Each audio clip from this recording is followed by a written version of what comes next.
తెలివైన జింక అనే కథను మనం ఇప్పుడు చెప్పుకోబోతున్నాం. అనగనగా ఓ అడవి, అందులో ఒక చిన్న చెరువు, దానిలో బోలెడన్ని చేపలున్నాయి.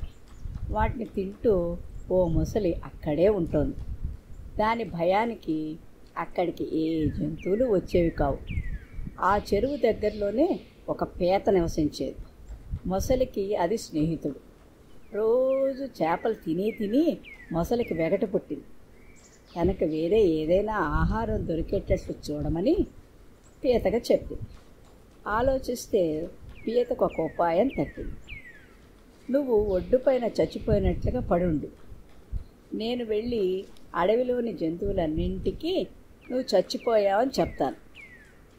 ఆ పైన జంతువులన్నీ ఇక్కడికి నీళ్లు తాగడానికి వస్తాయి.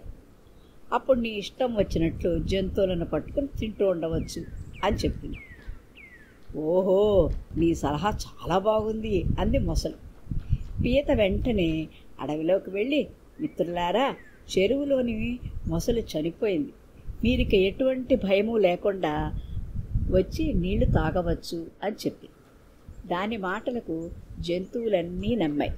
కానీ వాటిలో ఒక తెలివైన జింకుంది, అది మాత్రం నమ్మలేదు. నేను వస్తాను, నాకు చచ్చిపోయిన మొసలిని చూపించు అని పీత వెనకే జంతువులన్నీ తీసుకుని వెళ్ళింది జింక. మొసలిని చూసి అది చావలేదని గ్రహించింది. తనతో పాటు వచ్చిన జంతువులతో, మిత్రులారా, మొసలి చచ్చిపోయిందని మీరు నమ్ముతున్నారా? అది తోక కదుపుతున్నట్టు మీరెవరైనా చూసారా? నాకు ఒక కొంగ చెప్పిన ప్రకారం మొసలి చచ్చినా సరే దాని తోకలో మాత్రం కాస్త ప్రాణం ఉంటుందట, అది అలా కదులుతూనే ఉంటుందట అని జింక కాస్త గట్టిగా అంది. ఈ మాటలు విన్న వెంటనే మొసలి తోక కదల్చడం మొదలుపెట్టింది. ఇందాక నేను చెప్పిందంతా అబద్ధం, ఆ మొసలికి బతికే ఉంది, అంతా పారిపోండి అని గట్టిగా అరిచింది.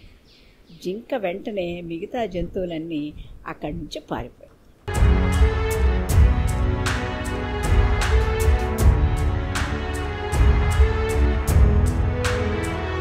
మీరు మరిన్ని వీడియోలు చూడాలంటే మన ఛానల్ను సబ్స్క్రైబ్ చేయండి, పక్కనున్న బెల్ ఐకాన్ని ప్రెస్ చేయండి.